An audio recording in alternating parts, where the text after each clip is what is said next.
Bonjour et bienvenue dans cette vidéo aujourd'hui qui a un thème un peu différent de qu'est-ce qu'on a fait jusqu'à présent. En fait, c'est un top 10. Le principe, c'est que j'ai 30 secondes pour penser à 10 animés et je vous les présente. Aujourd'hui, on fait la partie 1, donc on fait les animés de 10 à 5. Donc ceux-là que j'ai aimés, mais pas mes préférés. Et dans la partie 2, on va faire mes 5 préférés animés. Sans plus tarder, je vais vous montrer un extrait du 10e animé. Ensuite, je vous l'explique et je vous dis pourquoi j'ai aimé ça. Donc, let's go, on y va, c'est parti.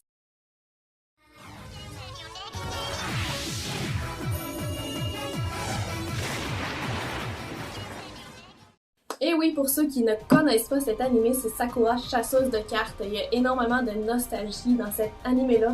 Je sais qu'il y a beaucoup de monde qui sont grandis, qui ont découvert le monde des animés grâce à cet animé. Comme j'ai dit, il y a beaucoup de nostalgie parce que je me souviens très bien qu'en revenant de l'école avec ma soeur, on adorait ça, juste se prendre une couverture chaude puis écouter ça. Ce qui était plate par contre, c'est que c'était toujours les mêmes émissions qui passaient à Télétoon, mais malgré tout, c'est un animé que j'ai adoré et encore une fois, il y a beaucoup de nostalgie dans cet animé-là. En gros, bref, résumé, la jeune Sakura a le comme quête de ramasser toutes les cartes magiques qui se sont échappées du livre qui devait être gardé par le gardien des cartes Kerobero. Malheureusement, Kerobero dormait et les cartes se sont échappées. La jeune Sakura va être aidée de sa famille et de ses amis, mais également de Saolan, un jeune garçon qui va jouer un rôle important dans sa vie. Intrigué? Je vous invite à l'écouter, même si c'est quand même assez vieux, c'est un anime plus jeune, il vaut la peine, je trouve, de l'écouter. Sur ce, on y va avec le numéro 9. Encore une fois, un petit extrait, on y va.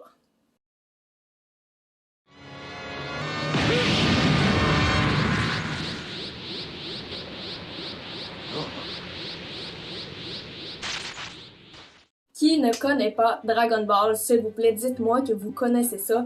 Mon gilet en est la preuve, j'adore Dragon Ball. Au début, quand quelqu'un m'a approché avec cet anime-là en me disant « Tu dois l'écouter, c'est super bon », la seule chose que je me disais dans ma tête, c'est « Jamais je vais écouter ça, c'est un animé de gars, c'est vraiment plate, j'aime pas ça. » Puis, quand j'ai commencé à l'écouter, je l'ai dévoré en moins d'un mois. J'ai commencé par Dragon Ball Z Kai, donc la version moins longue, abrégée. Honnêtement, j'ai adoré ça. J'ai adoré voir l'évolution du jeune Gohan qui part au tout début. Il est super pas bon, pas fort. Mais en fait, j'ai adoré voir son évolution. C'est sûr qu'une fois adulte, ça prend une débarque, mais malgré tout, c'était vraiment bon. J'ai adoré les vilains aussi. Frieza, c'est mon vilain préféré.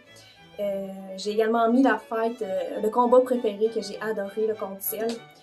Cet anime-là, c'est un classique. Il y a de la nostalgie là-dedans. Puis, encore une fois, je vous le conseille, il est dans mon top 10, c'est pas pour rien. En bref, Dragon Ball Z Kai, ça raconte l'histoire de Goku qui revient voir ses amis après plusieurs années d'absence.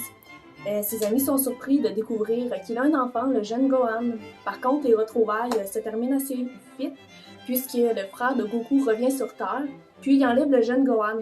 Puis, en fait, Goku, il est juste pas assez fort pour défendre son fils, puis il n'aura pas le choix de s'entraîner pour sauver son fils, mais également pour sauver la Terre de tous les envahisseurs qui viennent. C'est un bref résumé encore une fois. Puis, ça c'était mon numéro 9. Je vous le conseille encore une fois. Puis, on y va avec l'extrait du numéro 8.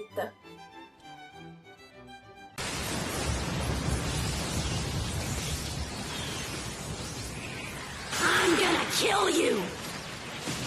Ne jamais abandonner. Qui ne connaît pas le Nindo de Naruto qui est de toujours persévérer. Encore une fois, il y a beaucoup de nostalgie dans cet anime-là. J'écoutais Sakura, chasseuse de cartes quand j'étais jeune, mais j'écoutais aussi beaucoup Naruto. Encore une fois, il y avait encore les mêmes épisodes qui passaient tout le temps à la TV, mais c'était vraiment un très bon animé que j'écoutais en famille. Puis le Nindo de Naruto qui est de toujours persévérer.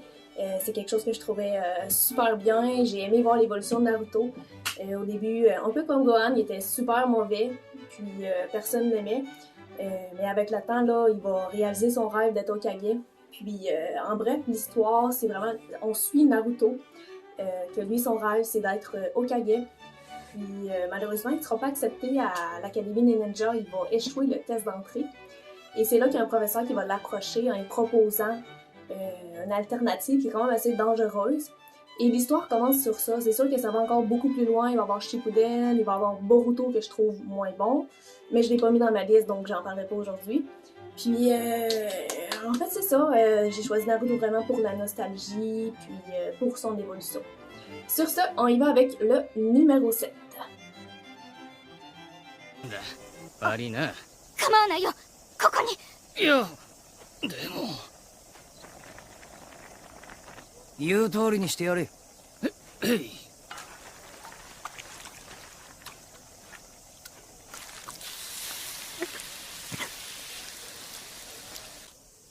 お母ちゃん大丈夫？ああ、さ、慌てて食べるんじゃないよ。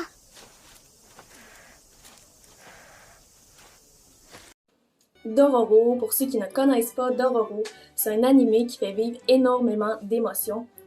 J'ai pleuré, j'ai été fâchée dans cet animé-là, j'ai été émue. J'ai vraiment mis cet animé-là dans ma liste comme 7e parce que j'ai vécu beaucoup d'émotions en l'écoutant. J'ai adoré voir l'amour inconditionnel de la mère de Dororo. J'ai aussi adoré voir l'évolution entre Yakamaru et Dororo. C'est un anime que si vous voulez vivre des émotions, là, je vous le conseille vraiment, ça vaut vraiment la peine. En bref, encore une fois, l'histoire suit le jeune Dororo, qui est un orphelin. Il va rencontrer Yakamaru. Yakamaru, c'est une personne qui n'a pas de membres, c'est tous des morceaux de marionnettes. Il peut pas entendre, il peut pas voir, il peut pas parler, mais malgré tout, il peut voir les ombres des démons. Donc, Yakamaru va partir à la chasse des démons avec Dororo. Puis avec le temps, il se rend compte que quand il bat des démons puissants, il peut récupérer des parties de son corps. Donc, c'est un peu comme ça que ça commence l'histoire, mais on va également comprendre pourquoi Dororo est orphelin. C'est probablement à ce moment-là que vous allez pleurer. Donc, je ne vais pas dévoiler le punch non plus, mais ça conclut le numéro 7 et on y va avec l'extrait du numéro 6.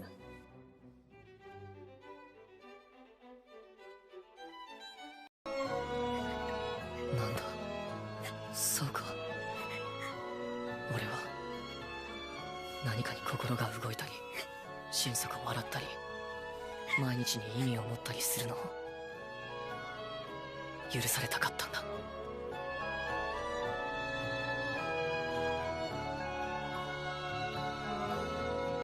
Un shoujo classique que beaucoup doivent connaître, Blue Spring Ride. Honnêtement, cet anime-là, je l'écoute à chaque année, des fois 2 fois par année, pas parce que je connais pas l'histoire ou je la comprends pas, juste parce que c'est trop bon. L'an passé, j'ai appris qu'il y avait une suite dans le manga et je peux vous dire qu'en quelques jours, j'avais terminé tous les chapitres du manga. J'attends une saison 2 tellement que c'est bon, mais il y en a pas. J'ai choisi cet animé-là, en fait, pour les thèmes que ça explore. L'amour, le suicide, l'amitié. J'aime beaucoup voir l'évolution des relations des personnages et c'est encore le cas dans cet animé-là. J'ai adoré voir, en fait, l'évolution entre Ku, un jeune garçon qui est dépressif, qui est assez solitaire et discret, et de Futaba, une fille qui est entêtée, persévérante et dynamique. J'ai adoré voir l'évolution de la relation entre les deux aussi. Ça suit l'histoire de 2 adolescents. Futaba et Ku s'aimaient quand ils étaient jeunes, par contre ils se sont perdus de vue.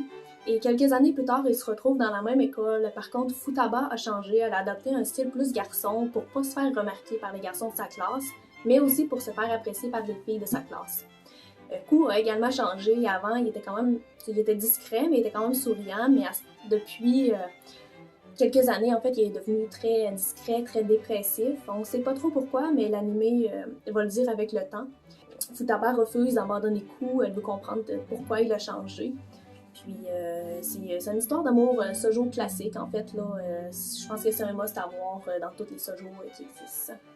Sur ce, ça conclut malheureusement déjà la partie 1 de mes 10 animés qui avaient pour thème. On pense pendant 30 secondes, on choisit 10 animés.